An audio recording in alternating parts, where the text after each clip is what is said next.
नमस्कार, मी आहे दीपाली लेडीज टेलरमध्ये तुमचं मनापासून स्वागत करते।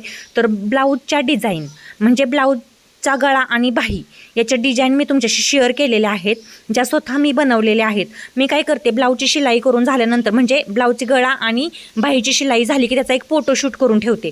आता फोटोशूट करून का ठेवते तर माझ्या नंतरचे कस्टमर आले ना, त्यांना मी काय करते, हे फोटो दाखवत असते आणि त्यावेळेस आहे ना त्याचे एखादी जर डिझाईन त्यातली त्या कस्टमरला आवडली तर ती कस्टमर ते मला ती डिझाईन बनवायला सांगतात। तर ह्या भरपूर सगळ्या डिझाईन माझ्या मोबाईलमध्ये होत्या, मग ह्या तुमच्याशी शेअर कराव्या वाटल्या मला की जेणेकरून तुम्हाला याचा फायदा होईल, तुम्हाला यातली एखादी डिझाईन नक्कीच आवडेल किंवा तुम्ही असं शूटिंग करून ठेवचाल म्हणून हा व्हिडिओ मी तुमच्याशी शेअर केला। की लहानच व्हिडिओ आहे, खूप कमी वेळात चा व्हिडिओ आहे हा आणि तुम्हाला हा व्हिडिओ नक्कीच आवडणार। यातली कोणती डिझाईन आवडली ती कमेंटमध्ये सांगा आणि हो, सबस्क्राईब आणि लाईक या व्हिडिओला नक्कीच करून घ्या। खूप छान अशा डिझाईन तुम्हाला पाहायला भेटल्या आहेत आणि अशाच नंतर नवीन नवीन डिझाईन तुम्हाला दाखवणार आहे।